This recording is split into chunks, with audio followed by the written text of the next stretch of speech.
Is Robinhood in trouble? Is the iPad going to get better? And does everyone really hate OnePlus now? And of course, a year later, Adobe is still under fire for their new graphic design changes. Beer flavored ice cream. That and much more on the Tech Summit podcast, episode 55. I am Francisco. I'm Chris. And if you're watching on YouTube, do make sure to check out the social media that is going to be right here on the bottom of the screen. And of course, if you are listening on Spotify, Apple Podcasts, or wherever you get your podcasts, all that information will be in the respective descriptions. That's right. And we also wanted to give a very special thanks to all of our patrons, beginning with the Tier 3 patrons. The $10 patrons, which are going to be Sana Wazal, Omar, and Joe Moss. Thank you so much for all of your support. It really does go a long way. And as for the Tier 2 patrons, we also wanted to give you guys a shout out because this is the Tech Summit podcast. That is going to be for Maury, C, Luke, Armani, Rick's Rocks. I knew I would, yeah. Rick's Rocks. And there has to be, I think, at least one more. Bring up the yeah, list. one more. You gotta be having that list like on tap, man. And Luke. There we go. Did you mention Luke already?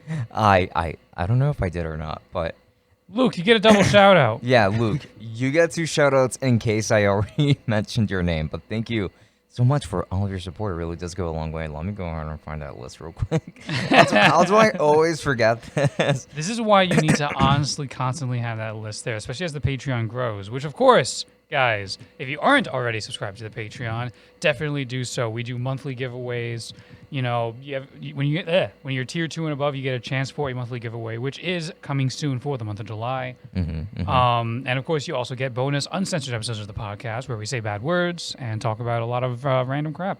Exactly. And just as a heads up, we are still doing a giveaway for the month of July. We're working on that. We'll get back to you guys pretty soon as well for what item exactly it is going to end up being. However, the winner of June's giveaway, FYI, for the Rode NT-USB Mini that we don't have in the studio at the moment because I'm working on shipping it out. Yes. Is Saad Awazel. So again, congratulations to you for winning. And we've already reached out to you. We kind of just figured that we would also throw in a shout out here. And thank you so much for pledging, of course. And if you're interested in winning for the following months, then do make sure to pledge to the Patreon. Links to that down below, whether you're watching or listening. Yes, of course. Now, let's just jump straight into things. I did not think we were going to be doing this week, but I guess we have a little bit of a stock scoop. Now, the stocks themselves have not really been doing any sort of movement whatsoever, but Robinhood is, well, they're not going down, but they're being punished a little bit of a slap on the wrist. Now, popular, according to CNBC, using a big boy source here, CNBC, AAA. Yes, popular investing platform Robinhood has agreed to pay nearly $70 million to the Financial Industry Regulatory Authority, FINRA, to settle allegations that the brokerage has caused customers widespread and significant harm on multiple different fronts over the past few years. So they owe money to Shinra? $70 million is the largest fine that has ever been levied towards a financial firm, which honestly feels like a bit of an indictment because a lot of financial firms have caused a lot of damage over many years for various people. Yeah. Like that one housing bubble that happened almost 15 years ago now, that was bank related, and it's not even close to $70 million. $70 million is the largest. Yeah. And it's and they can most certainly afford something like that. Excuse me, for brokers. But yeah, this is the largest penalty that's been given towards a broker. Excuse me, not the banks. It's a lot of money, granted. It's a lot of money for us, but probably not a whole lot for them, considering how much they get in fees and things like that. They probably they look at that and they probably think, oh darn. Well, we get that back next week. Simple as that. And it's yeah. Now, it is worth noting that, contrary to popular belief, this $70 million fine is not because of GameStop or anything like that, which, by the way, those stocks are doing, again, I repeat, nothing. There is nothing to report. Yeah, GameStop is probably going to continue being just very neutral news for the rest of this year. I think they have their chance. Yeah, it's $200 right now. AMC's around 52, I believe. They're basically just sort of stagnating at the moment. But yeah, so this Robinhood fee is actually more rather towards other instances. Specifically, about a year or so ago, where a young adult, we'll say, I think around 19, 20 years old, unfortunately took his own life because of an error that Robinhood had where they claimed that he lost up to, I think, $720,000, when in reality he had not lost nearly as much. Like, they displayed the wrong information, and he believed that his life was basically over because of that severe debt that he would never be able to pay, and he ended up doing these drastic measures. And that's kind of on Robinhood's hands. And I know this is a very serious topic here. I also recognize how you reacted when I said that particular phrase. Maybe you're worried about demonetization. I am. I imagined. I am. So let's go with self-deletion. I don't know. He did a drastic measure, we'll say. Okay, He sure. did a very drastic, permanent measure that you cannot reverse. Don't censor that. Come on. Don't censor that. I'm going to have to probably. Don't. This is a serious topic. But so yeah, Robinhood through errors like that have caused significant harm to a member of its user base. And it's possible that it's also made errors in the past that have also caused like mental anguish or things like that. Maybe not necessarily to that extreme of a degree, but nevertheless, Robinhood has had a history of making these mistakes and messing up like this.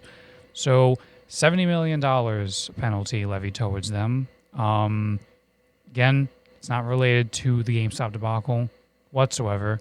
If anything about that ends up happening for them, that kind of penalty would probably be another year or so down the road, I think, if anything. So, just very unfortunate stuff. But Robinhood is getting some semblance of punishment here, albeit for a different and much more unfortunate thing. It's only a monetary punishment, which at the end of the day isn't really, it's not a long-term solution to this at all. It's not enough of a monetary punishment. Like $70 million, again, sounds like a lot, but for them, it's probably a drop in the bucket. Like, if you really want it to hurt them in a significant way, the amount will probably have to be in the billions, I feel. Maybe so. But maybe so. Or stopping their operations, which of course would interrupt their cash flow as well. Yeah. But I suppose that concludes this very somber stock scoop. With the happiest theme song to go along with that. So now let's go on to happy stuff. Yeah, or slightly less sad. It's anger-inducing. Is it? Yeah. This one's egregious as well. So this over here actually has to do with the M1 iPad Pro, which I'm sure a lot of you have heard plenty about. And if you guys are watching on YouTube, you're seeing directly in front of your face. Yeah, I have it right here. So this right here is the 12.9-inch 2021 M1 iPad Pro. Where's the review? The review is coming up on July 6th, actually. Okay. Yeah, so heads up. Spoilers, I guess, for that. It was supposed to be a surprise. No, it wasn't. But, so yeah, I have the iPad here. I absolutely love it. I think it's pretty fantastic. But I think that there are a lot of issues with it. And a lot of them haven't brought to light, honestly. And one of those issues is going to be the fact that the M1 CPU has been implemented onto the iPad, which is fantastic. Now we have more RAM on the iPad. Before, it used to be somewhere, I think, between 4 and 6 gigabytes of RAM. I think 6 was actually for the higher-end models, if I'm not mistaken. And now for the base models, we have 8 gigs of RAM. And it can go up to 16 gigs of RAM. But the issue is that every app, as of at least iPadOS 15, has been limited to 5 gigs of RAM per application. So that's the most that any app can take up. Which means that it defeats the purpose of adding more RAM, because most people are not really going to be running a million apps at the same time while also having their professional apps open.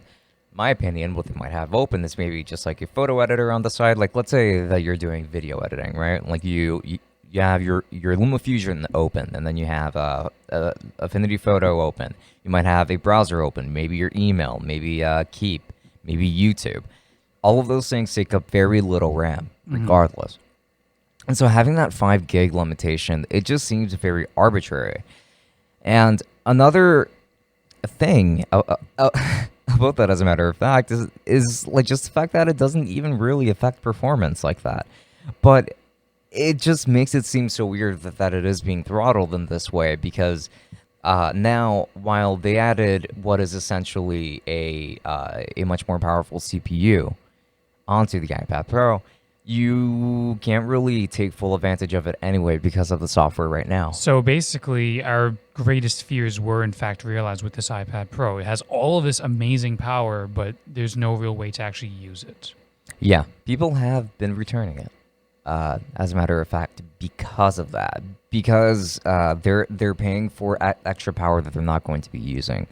Now, luckily, there are still other things about the 12.9-inch iPad, at least, that would still make it a very good value. Things such as, well, not that great of a value, actually, but that still add to the value, I should say. So things like the mini LED display that does actually look very nice, in fact. And the speakers on this are amazing.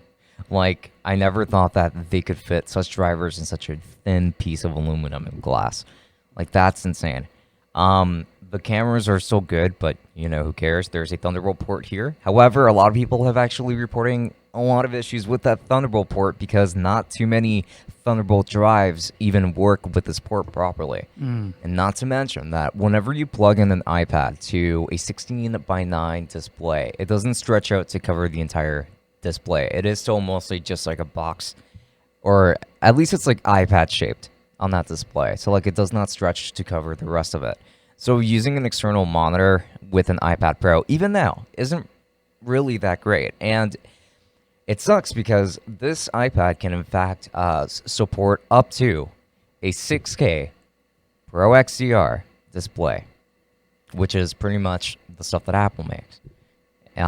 So it can't support all of that, but it's like, why would you want to? Those displays are already stupid expensive.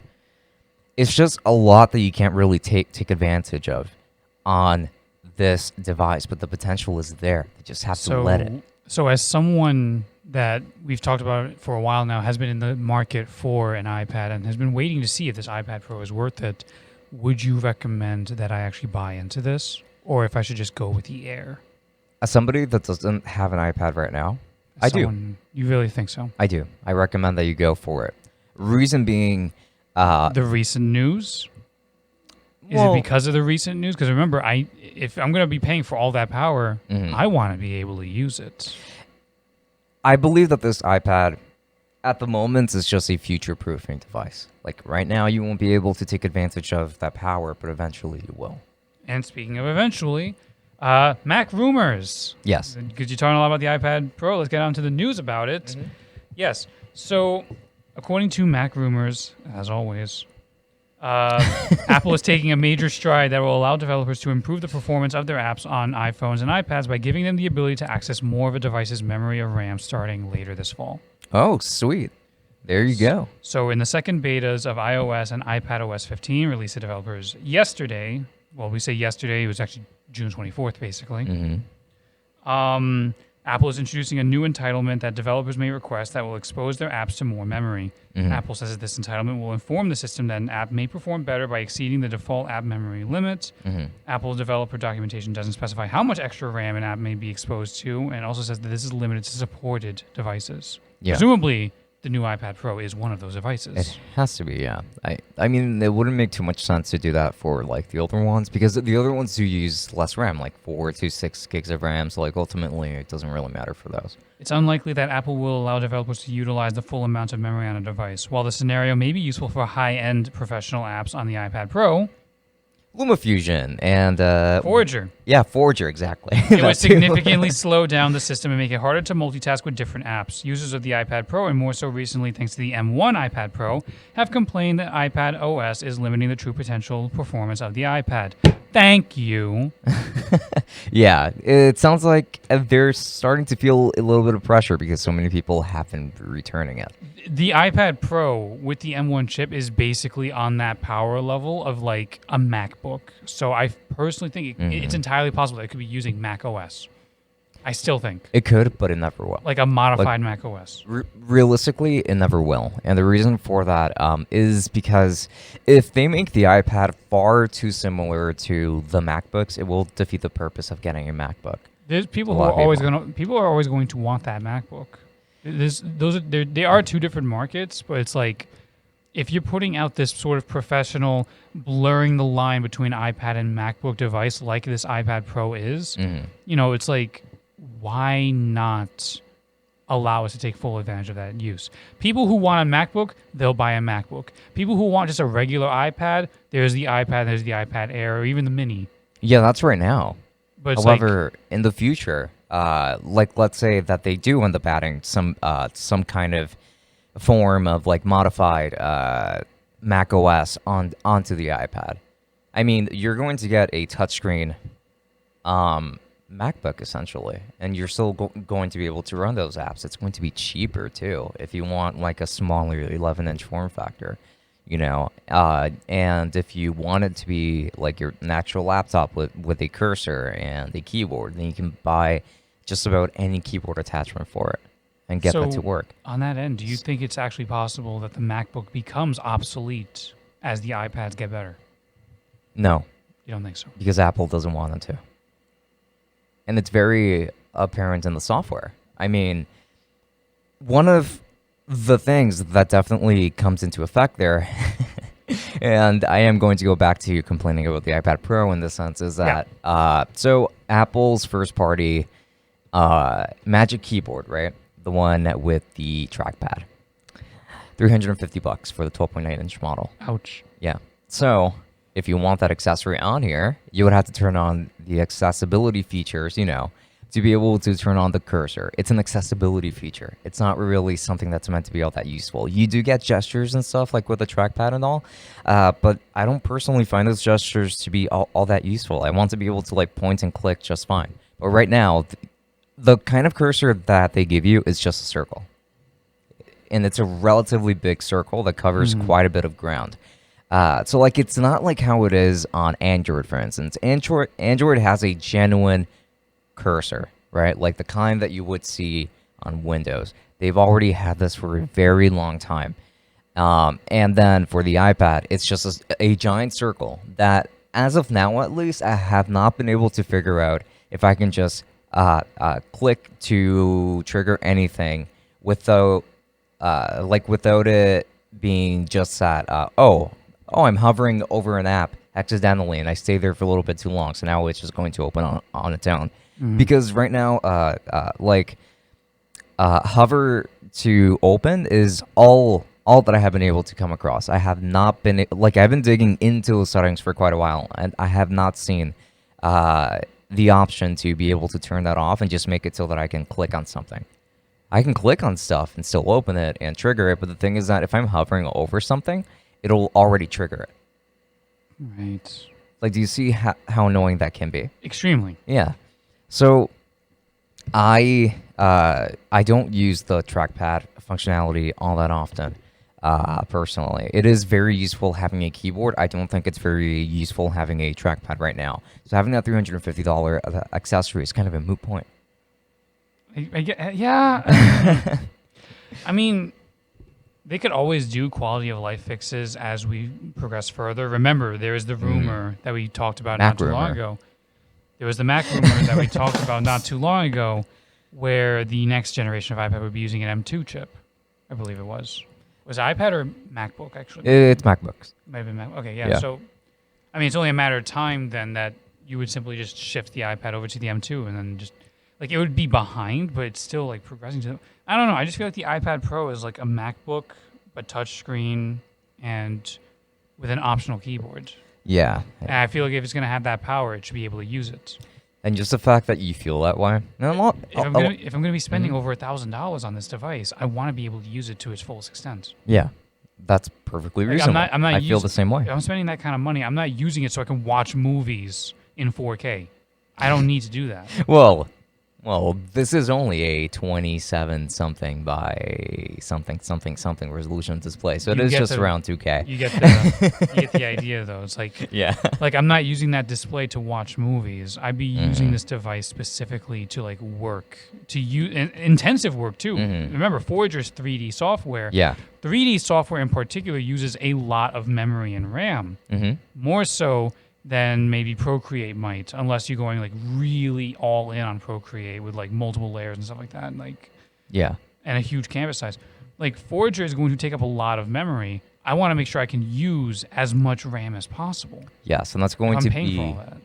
It is going to be very important moving forward for sure. Like we need something better than what iPad OS 15 is at the moment, because right now it is throttling the machine that's holding it back. Because like right now it's like I would like to get an iPad Pro, but why should I get an iPad Pro over an iPad Air?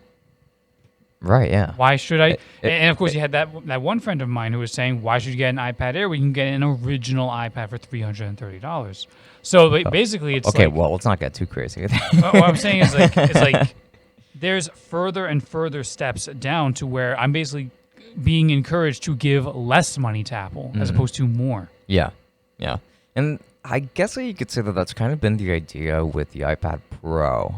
Like the iPad Pro should have always been that Pro device. And people, because of that stylus support from the beginning, have been having a great time drawing on the iPad Pro. We have been getting more apps to actually take advantage of the iPad Pro's power. And the iPad Pro has never really, like performance-wise, because of, the apps that it uses already being so well optimized for the operating system. It's never really been, it hasn't had any performance issues, I should say. Yes. And now it is more of a computer than it ever has been. So the fact that it has these limitations is very, very disappointing. That's the thing. It's more of a computer, but it better start acting like one. And speaking of one... it's just a bad actor, but it is trying to act. Transition. Yes. Speaking of one... OnePlus. Tell us about OnePlus. Okay. So a lot of you guys, I'm sure, are pretty familiar with OnePlus. OnePlus is a smartphone company. They also now make wireless earbuds, of course, after removing the headphone jack. There we go. I mean, this happened maybe 2-3 years ago, give or take. But yeah, like they've been doing this for a little while. OnePlus has been uploading smartphones to the market since I think 2013-ish. I think I could be totally wrong about that year, but OnePlus has been known as the flagship killer when it comes to smartphones, because at around that time, flagships used to cost somewhere around $550. Actually, like back in 2013. Hard to believe. Days gone by. Yeah. I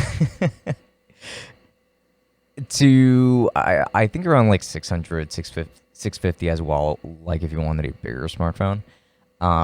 So like OnePlus usually went with the methods of having that price. So they would sell their smartphone at around $300, $350, I think. And people love them for that. Like, it was just like never settle. In other words, it doesn't mean that if you want a good smartphone that you have to spend double the amount, and it doesn't mean that if you don't spend double the amount, you're going to get a bad smartphone. So it's never settle. That was their logo, or their slogan. Yes. So they've been running with that with quite some time, with the OnePlus 1, the OnePlus 2, the OnePlus 3, and then they've been doing like mid-year upgrades to that, and I really do mean like mid-year upgrades, like 5 to 6 months later after one smartphone releasing, they would release the updated version of that phone. So you got the OnePlus 3, then the OnePlus 3T. We skipped 4, for regional reasons. Okay. And then we got to OnePlus 5, OnePlus 5T. Then we got the OnePlus 6. And then 7. No. And then OnePlus 6 is 7. 6T, I think, or 6 Pro probably. And then I think it was like after that they started doing some pretty crazy with that. So they got rid of the headphone jack at that point. They're like, you know what? Apple's right. Yeah, let's do that. It'll make our phones cuter. So they went with that. They started releasing wireless earphones as well, to complement your beautiful new OnePlus phone. But around the time, they were still like around $600, right? When a lot of flagships were around $800, $900, $1,000. So like they were still a good value solution. A friend of ours, whom we were going to visit tomorrow, for instance, he's got the OnePlus 6, which is the last OnePlus phone, to my knowledge, to have a headphone jack. So OnePlus has been just like conforming to the market a lot more. And a lot of people are very upset about that because with time now they're selling way more expensive smartphones, just like Apple, just like Samsung, just like Google, just like LG used to. And now, like, instead of being the flagship killers, they have become flagship sellers themselves. I see. So people are very upset because these, this used to be the enthusiast phone, like a double SIM card tray. You would get things such as software updates very early on as well. Like they were very good about software. Their operating system was also very solid. Like it wasn't straight up stock Android, but it was like a skinned version of Android, like with their own skin, and people really liked that skin. So what you're saying is that they've gone mainstream and sold out. They did. That, I think, is the perfect way of putting it. Hey, give yourself that button. You deserve it. That was a good one. It's not a pun, though. Even if it's not a pun. It was But so good. no, it's literally what it's sounding like. It very much sounds like it's like you used to be cool OnePlus. Yeah. Now you're just so they're raising their prices essentially while also removing features to like sort of be more in line with like your Samsungs and your iPhones and Yeah. And if I'm honest here, we are kind of at a point where now every Android phone does look virtually the same. And I hate to say that because that used to not be the case. A lot of Android phones used to look very different because they all had a face to them, right? Like they all had bezels and buttons on the front and things like that to like differentiate them from both the front and the back. Yes, you have extra cushioning to toss your phone if that's what you wanted to do. No, I saw a box, so I'm not going to do that. Oh, okay. So, yeah, like a lot of people are very upset with OnePlus right now because they've moved on from that. And what I have to say about that is that while I definitely understand why people would be upset about that, it's undeniable that ultimately they were going to end up in this position because, they are a company that has been doing pretty well over the past couple of years. Yeah, they were doing pretty well by specifically being a niche product for a niche market. They were, like I said, they were the enthusiast phone. Mm-hmm. By conforming to the rest of society and other... that sounded, oh my god! I'm that sorry. sounded so. That sounded very edgy. That sounded, yeah. that sounded very like you want to know how I got these scars. But no, what I'm trying to say is by conforming to the rest of the market. That's the phrase I wanted to use. Thank you. It sounds more mature. I had a bit of a brain fart there. By conforming to the rest of the market, they are now directly competing with Apple and Samsung and Google for those market shares, but a lot of casual consumers are probably not going to go to OnePlus. Like they're going to stick with Apple, they're going to stick with Google, they're going to stick with Samsung. Why should they go to OnePlus? What sets OnePlus apart now? So I feel like this move will not increase their market share. It's just going to take away from what they already had. It might still make them. I mean, I'm pretty sure that they're still like one of the most popular cell phone manufacturers or brands, I suppose, in the East. But in the West, they've never really been that popular. Well, they're gonna lose more popularity now. Exactly. And of Like they're course- competing now with the iPhone, with the Galaxy S, insert number here, with the Google Pixel 6, I suppose, for this year, if we get a Google Pixel 6, that is. And of course, you're saying in the East, so I'm guessing are you talking China, Japan, Korea, what specifically, what regions in the East? I mean, like Asia in general. Just I would Asia in say. general. Yeah. Okay, so then on top of not having that much market share and a foothold here in the West and now having to compete with Samsung and Apple and stuff like that, over in the East, you're now competing not just with those guys, but now you're competing with Huawei. You're competing with all the really big Chinese phone manufacturers that are like gaining massive footholds in the East. They're competing with Sony as well. Sony, that's right. Sony's also still making smartphones, and if you play Persona games, you'll notice that their marketing game is very strong. They don't market them in movies anymore. It's all in the games. Yeah, it's all in the games. But yeah, that's the thing. It's like you had this niche, this nice little pocket for yourself, where you're this very unique, enthusiastic.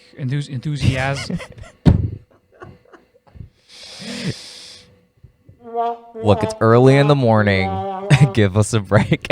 You have this beautiful pocket for yourself in the market for enthusiasts. Yes. And you alienate those enthusiasts while trying to chase after the mainstream market that is already being dominated by 2 or 3 way bigger companies than you. Mm-hmm. That is not a great idea. That's how you lose the existing base while not gaining enough of the mainstream base in order to make up for that. I feel like this works out poorly for them. I think so too. I think that this is going to reduce their popularity here in the West. However, I can't really say so much about the East necessarily. I feel like in the East they might lose some ground. Maybe, but when you think about it, these are also this now. OnePlus is a brand that has built itself. There are people who will not get anything but a Samsung phone because they have been with them. That brand loyalty, yeah. Yeah, since they had a headphone jack, since they had a stylus on their notes or notes at all, and same with Apple. Same with me even. My first non-LG Android phone was a Google Pixel 2. I didn't get the 3, but I still had my 2, and then I got the 4. And I would like to be able to get the 6 as well. If it doesn't have a glass side panel that will pop off. Mine did. Right. So there is just that brand loyalty. And that brand loyalty is probably very strong in Asia. You think so?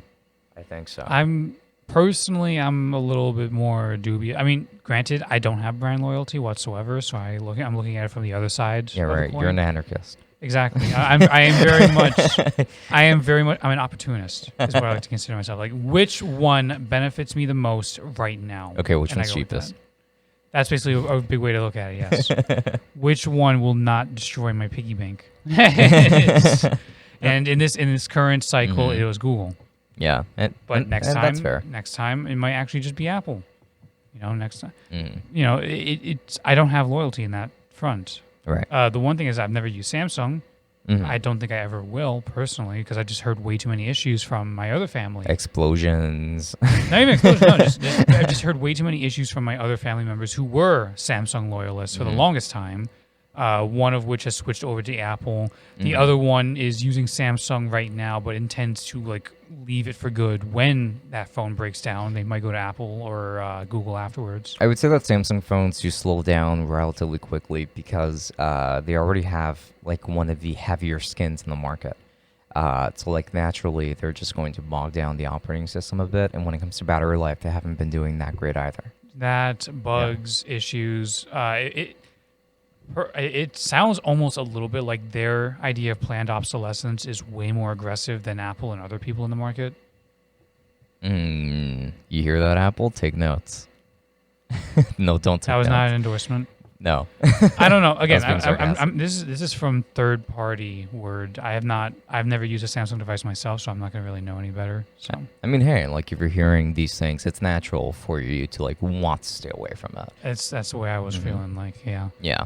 Um, So a lot of people are mad They at are mad. OnePlus, understandably so. But I also understand where OnePlus is coming from, where now they are that established brand. Of course. And people are also mad about some other things, like Adobe changing their icons. Transition. That is true. I don't.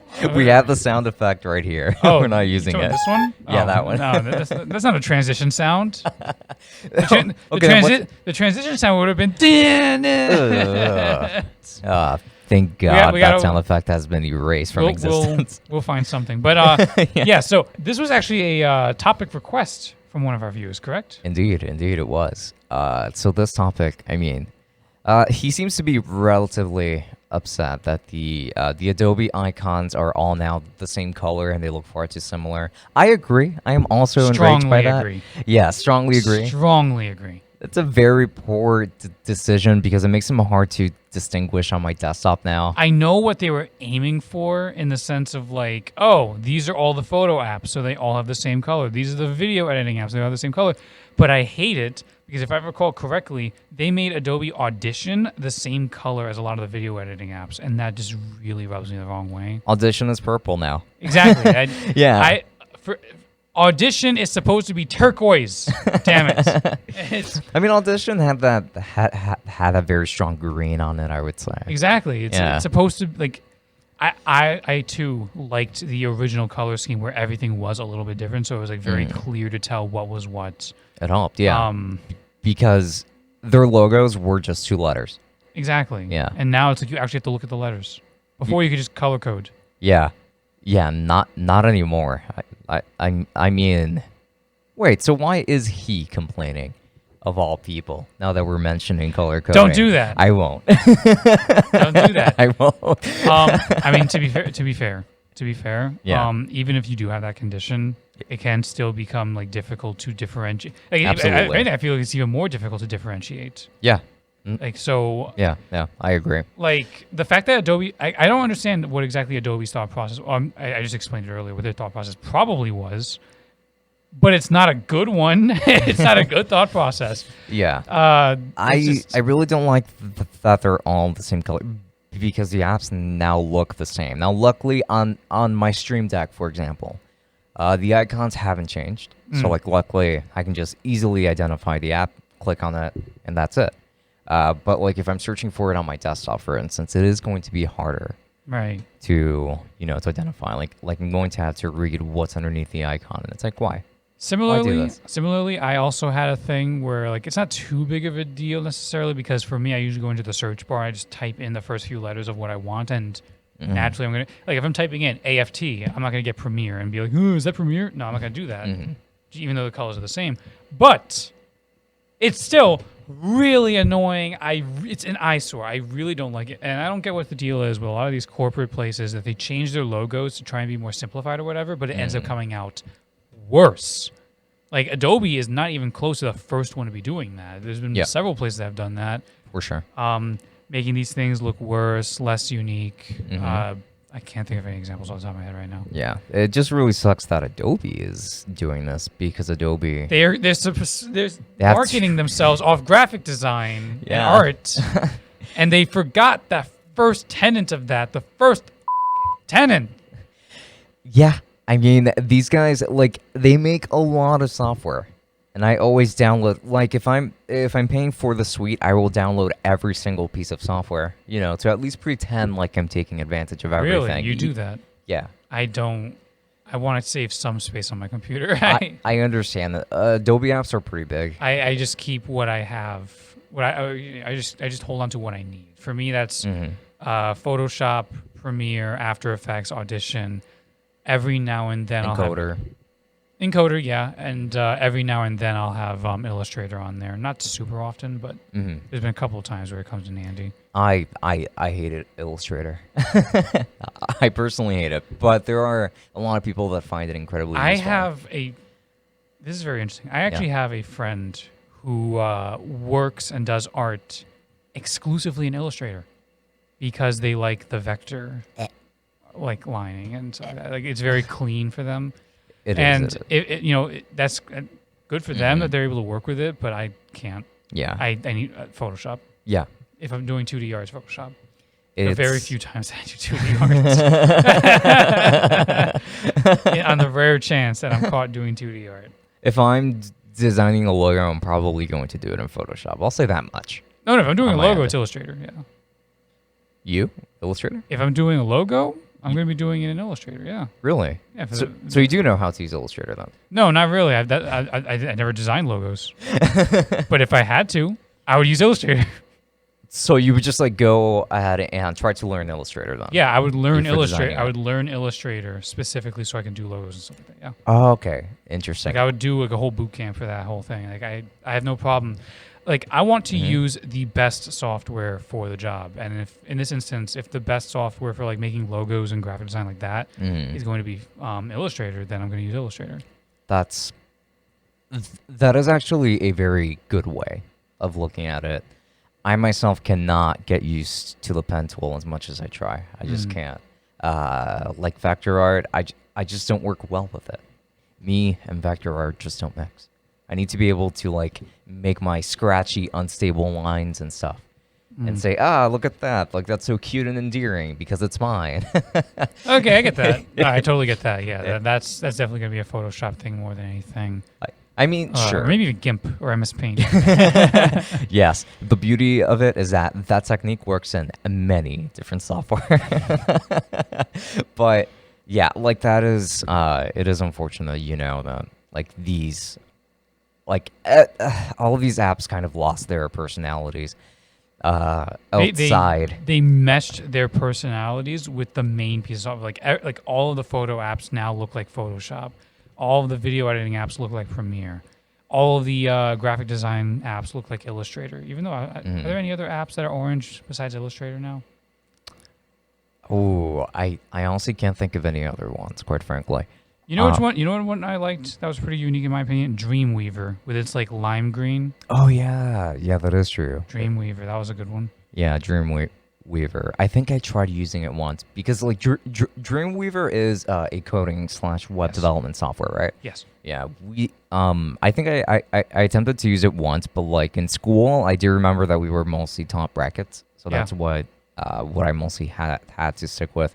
And brackets is actually like kind of bare bones in that sense, like brackets isn't really meant to be that. So the funny thing is I was also using Dreamweaver for a while, but then when I looked into it, apparently a lot of coders do not use Dreamweaver in any sense of the word. Like there seems to be this consensus in the coding community where Dreamweaver is something that you used in 2001, but not in 2021. So what do they use now? They'll use brackets or they'll use... Really? Brackets? What's the name of it? There's another one. I'm trying to remember the name of. Is it InDesign? No, I don't think it's No. Definitely not. No, InDesign is more like textile stuff. Like it's like you can make like storybooks in there. I'm trying to remember coding apps that I was using for a while. It's funny. There was one that I was using literally a couple months ago for the coding boot camp. How could you possibly forget? I completely forgot. Shoot. I'm looking up coding apps and it's giving me phone apps. I don't want that. Oh no. In all fairness, though, like I also have forgotten about a lot of the names of these applications myself. Sublime, that's a big one that a lot of people use. Sublime Text. True. That. It's very It's very not resource intensive in any sense. Like Sublime is extremely easy to run on any device. So is it on mobile? Sublime? I don't think so. I didn't mean any device. You know what I mean? Like get to it. Visual Studio. Yeah. I was using Visual Studio. Visual Studio. Visual Studio is a big one, actually. That's a very big one. I still don't think that was the one I was using, but I don't remember what. But I liked it because you were able to customize it based on different like color codes and stuff like that, and then people had their own color codes online, and they had like their own little like mods for it to like make coding easier, and it was like very nice. Someone in the comments will probably like remember and then be like, "It was this one, dummy." Yeah, most likely. But speaking of color coding, so have you ever wondered what color your beer flavored ice cream would be? Probably beer colored. Beer color. Ew, it's like it would be all like yellow. It would be like like a deep yellow brownish. Oh gosh, it would be like Golden. golden. Exactly. So tell us more about that. Okay, so I'm not going to talk too big on this because the article that it was from was the Daily Mail or Sun, one of those tabloid ones that have like ads everywhere. And it made my phone cry, and then it made me cry. But there is apparently this device that can take any beverage of any kind, including alcoholic beverages, and freeze it to the point of ice cream. Or rather, more of a sorbet because there's no dairy in it. Maybe more like a sorbet or sherbet. But nevertheless, a frozen treat out of your favorite alcohol beverages, including cocktails and beer. Wow. It uses some sort of gel-like substance thing to help freeze it into that sort of consistency. Rum and Coke sorbet. Imagine that like being served at bars. I mean, there's rum. I feel like you should go further than that because rum raisin already exists as an actual ice cream flavor. Oh, okay. Same thing. That's what I was trying to remember too. Like there actually is alcoholic ice cream. I don't know if you've ever seen this. No, I haven't. Really? Yeah. Haagen-Dazs actually does alcoholic ice cream. Yes, they've done several flavors. It's called Haagen-Dazs Spirits is a line. Spirits. Haagen-Dazs Spirits. And there's been a couple of options. One major one I remember was rosé and cream. Rosé and cream. Rosé and cream. It's rosé and cream. That's beautiful. I'm actually gonna get all of these up actually, just so I can remember all of them. There was one that I actually tried. I believe it was whiskey Java. Whiskey Java. I believe. Yes. Okay, so my question is, can you actually get drunk off of these ice cream flavors? There is alcoholic content. Like that's the thing. Rum raisin is not alcoholic. Obviously, it just tastes like rum. Yeah. But these Haagen-Dazs Spirits flavors are in fact actually alcoholic in content. I need to try them. The problem. Woo! The thing is, that's the thing. It's not. It's like when SpongeBob and Patrick. Waiter! So that's the flavor of sundae that they got, huh? The thing about it though is, it's not a whole lot of alcohol. Like it's 0.5% alcohol by volume. Okay, so we're gonna have to eat a lot of it. You would have to have the entire pint. In which case, the worry is not about being drunk. The worry is about diabetes. Yeah. Personally. How much sugar would be in this entire pint? Huh? How much sugar do you think would be in this entire pint? For most of these Haagen-Dazs ice creams, it would be over 100.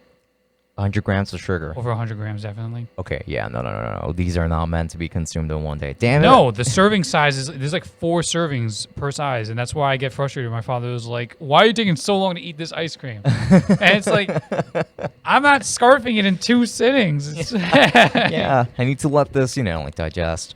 First. But okay, so the flavor listings for the Haagen-Dazs stuff is amaretto black cherry almond toffee. Mm-hmm. That's non-dairy. Bourbon praline pecan. Bourbon vanilla bean truffle. 2 bourbons, okay. 2 bourbons. So far. Irish cream brownie. Rosé and cream. Mm-hmm.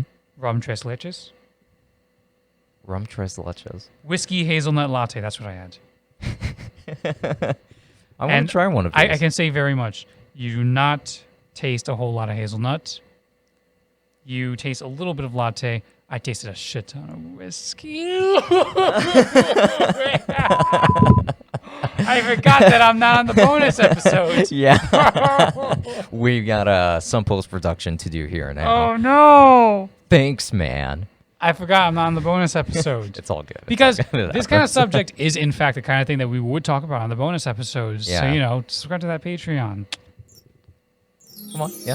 Yeah, there we go, yeah. Okay. Yeah, there we go. Anyway, I'd like to try one of these. I did taste quite a bit of whiskey. A lot of whiskey. Like it was actually kind of unbearable. I don't think I even finished it just because like I would eat a small little bit of it and all I was tasting was whiskey. And And this was not too long after my really big whiskey escapade, where it's like, I don't want to see this for a long time. So you know exactly what I'm talking about. Yeah. So like, yeah, for me, it was like, no, I can't do this because it really was just whiskey with a hint of coffee in it. Interesting. Wow. At least that's that particular flavor. I kind of want to try the rosé and cream a little bit. That sounds like sweet. Well, that picture that you got right there, it actually does Oh look yeah, pretty if good. you want to actually have pictures, yeah. Wow. You got your options, yeah. Wait, these are all photoshopped. Hang on, because it's all the exact same Oh, they always do that. spoonful. They always do that. They always do that. Have you not mess with me. seen that one thing where this it was like YouTube Shorts? It's probably also on TikTok. Oh, of course. But like it was on YouTube Shorts of this person reacting to like someone who like would. Like he was reacting to people making those promotional food images and the things that they would do. Like, say, for example, for like the pizza, when you see the images of the pizza and it's coming up and you have the cheese, all that stuff. Apparently, that's glue. I think it's the same thing for milk. Like, Yeah. like whenever there's like a cereal ad, they go. It's like paint, isn't it? It might be actually. I think it's like a white paint. Yeah, because milk isn't that white really. Like it does have a bit of transparency. There was one image of like someone who was making like chocolate ice cream or like promotional chocolate ice cream, but it was actually mashed potatoes that had food coloring. And it's like, really? That's kind of gross. Exactly. But yeah, alcoholic ice cream can now be, or alcoholic sorbet, I suppose, yeah. with this tech device. That's an instance of, I guess, the weird tech corner with Chris. We got to find a name for that. Yeah, You know, and the sound And a sound effect for that, exactly. You know, in nice. line with like the poop toilet, yeah, the poop camera toilet. And, yeah, that was a very important topic. And Ricci and all that stuff. Yeah, that was a very important topic. It is. You know, you have to make sure that you get your fiber, and you know, it's very important to examine your stool, especially if you're having alcoholic ice cream. And that is definitely not going to be good for your stool whatsoever. Speaking of fiber. I've actually found some voice actors for this animation that I'm working on. Oh, really? Yeah, indeed. I can show you the voice work a little bit later, and even the animations that I've done since I finished animating the introductory sections. I just kind of need like the actual background, right? Like the 3D stuff. Okay. But once that's in, it'll finally be complete. I've been learning a little bit more After Effects as well to learn how to do like the aura and all that, you know, like only produce energy. Yes. But with that said, thank you so much for watching tonight's episode of the Tech Summit Podcast. This has been episode 55. And again, if you are interested in bonus episodes and in monthly giveaways as well as even early content, then do make sure to check out our Patreon, which is going to be down in the description, whether you're watching or listening. Of course, social media will be right here at the bottom of the video if you are here on YouTube. Indeed. So, with that said, this has been Rum and Coke Francisco from Tech Summit. This has been Whiskey Hazelnut Latte Chris. And until next time, enjoy. Good night. Travel well. Unless you drink either, then don't travel. Call an Uber home. Yes. Uber Eats.